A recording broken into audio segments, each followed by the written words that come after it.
Canadian officials have said over and over, if the U.S. imposes tariffs on steel and aluminum, Canada would respond. 270%. Have you ever heard that? We have tariffs on dairy products from Canada of 270%, going up to 400%. You never hear that. Canada's absolutely one of the worst. And we, when I say worst in terms of charging tariffs. Trudeau threatening Trump, the outgoing Canadian Prime Minister warning President Trump of immediate retaliation. Elon Musk knows that Pierre Poilievre is his guy in Canada. Canada has recently introduced a significant move that has raised eyebrows within the automotive industry, with the potential to impact the U.S. electric vehicle market. This new strategy could have noteworthy implications for both economies, especially in the context of the evolving EV landscape. But what prompted this development, and how might it affect the cross-border relationship in the automotive sector? Stay tuned as we explore the details of this unfolding situation. In early 2025, President Donald Trump imposed sweeping tariffs on imports from Canada, Mexico, and China, aiming to address concerns over drug trafficking and illegal immigration. These measures included a 25% tariff on goods from Canada and Mexico, with Canadian oil and energy products facing a 10% tariff. Trump justified these actions by citing the need to curb the influx of drugs, particularly fentanyl, and to protect American economic interests. In response to these tariffs, Canada teamed up with trade veterans like Kenneth Smith Ramos from Mexico and former U.S. Congressman Kevin Brady to launch the Coalition for North American Trade, CNAT. This trio is on a mission to champion the enduring benefits of free trade and steer the ship away from the stormy seas of the current trade war.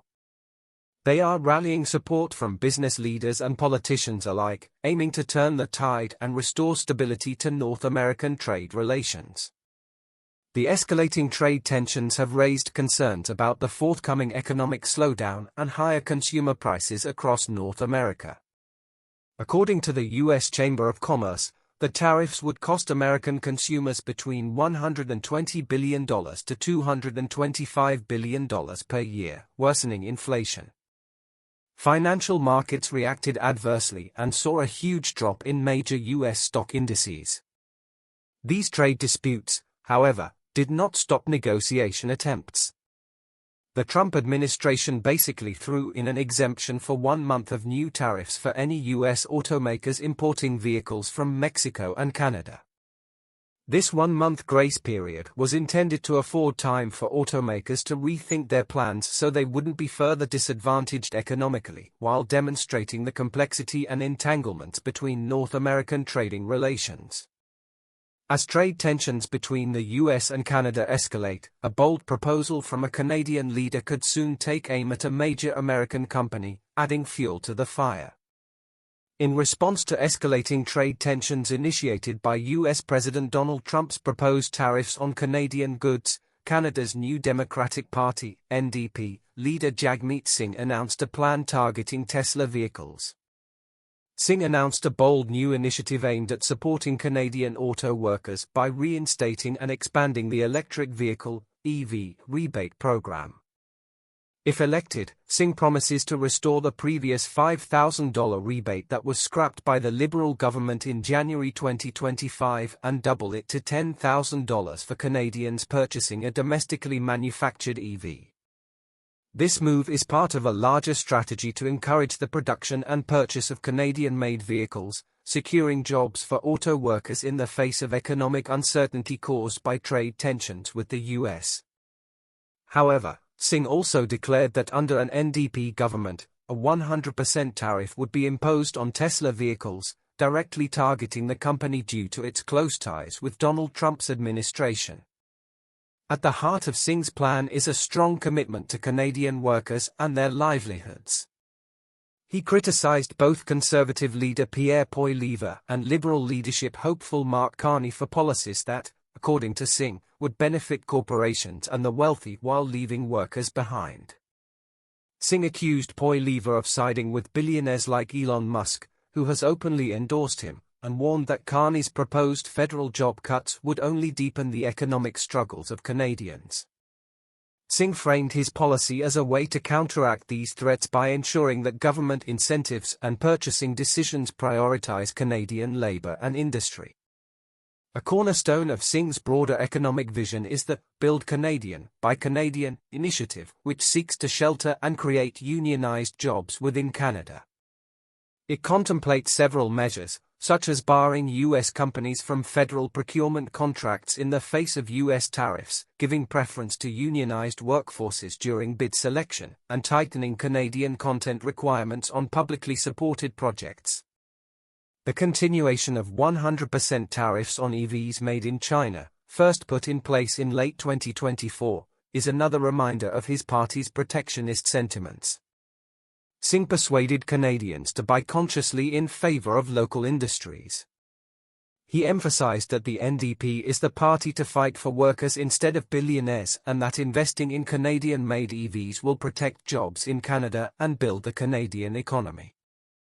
To his audience, he made it clear that buying Canadian vehicles is not only an economic decision but a patriotic act that protects jobs.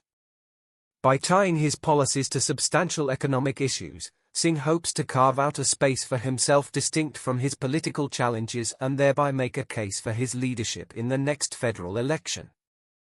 In a significant move affecting Canadian consumers, Tesla has announced substantial price increases across its entire vehicle lineup, effective February 1, 2025. The Model 3, especially the performance trim, will see the most notable hike, with prices rising by up to $99,000.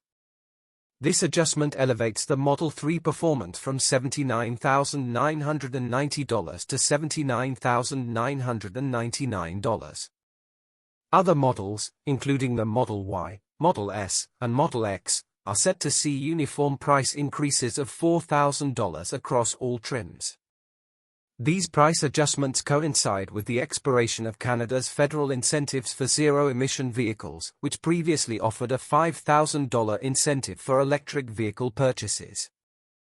The discontinuation of this program, combined with Tesla's price hikes, has significantly impacted the affordability of Tesla vehicles in Canada. Additionally, the increased prices have rendered some Tesla models ineligible for provincial rebates, further escalating the effective cost for consumers. While the data focus on declination on a month-to-month basis, the year-on-year figure paints a more optimistic picture.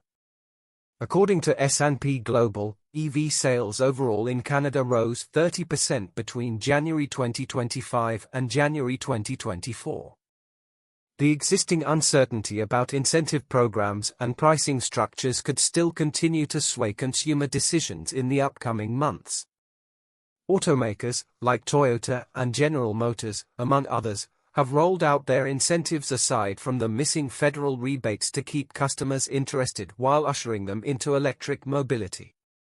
The countermeasures are calls by Canadian politicians against the growing trade tensions initiated by a 25% tariff on all goods entering the United States from Canada by Donald Trump. Chrystia Freeland, who has been touting herself as a candidate for Prime Minister, having formerly served as Deputy Prime Minister, mentioned a 100% tariff on Tesla cars coming from the U.S. "We will go after American stakeholders who matter to the White House," declares Freeland, adding that this is one part of an overall strategy to pressure important U.S. constituencies.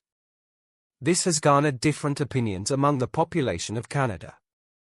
Some critics argue that it is not right to single out Tesla among other issues, while others favor the move on such grounds as the association of the Tesla CEO with U.S. adverse policies, which tend to go against Canadian interests.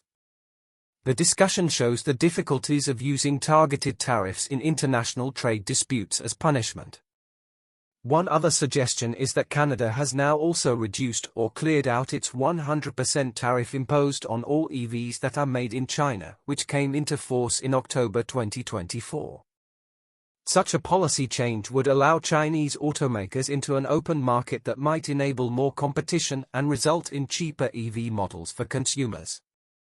This may also exert pressure on U.S. automakers to generate an effective lobby to remove tariffs that make free trade more difficult than necessary, which in turn will benefit the entire North American automotive sector.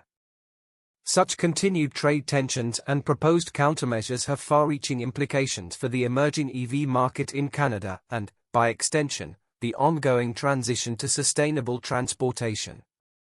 Reducing tariffs on Chinese EVs could well quicken the pace of adoption of zero-emission vehicles by providing consumers with a larger range of cheap alternatives. At the same time, however, this needs to take into consideration the impacts on the domestic industry in question and how this will fit with Canada's environmental and economic objectives. In light of escalating trade tensions and proposed tariffs that could significantly impact Tesla's pricing and competitiveness in Canada, the prospect of Tesla establishing manufacturing operations within the country has garnered attention.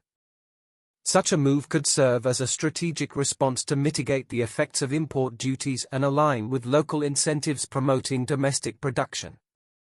Tesla has already established a notable presence in Canada through strategic acquisitions and facility developments. In 2019, Tesla acquired Harbor Systems, a Richmond Hill-based company specializing in high-speed battery manufacturing systems. This acquisition led to the establishment of Tesla Toronto Automation, focusing on producing battery manufacturing equipment. By 2021, Tesla expanded its footprint with a new facility in Markham, Ontario, dedicated to building state-of-the-art equipment for its global gigafactories.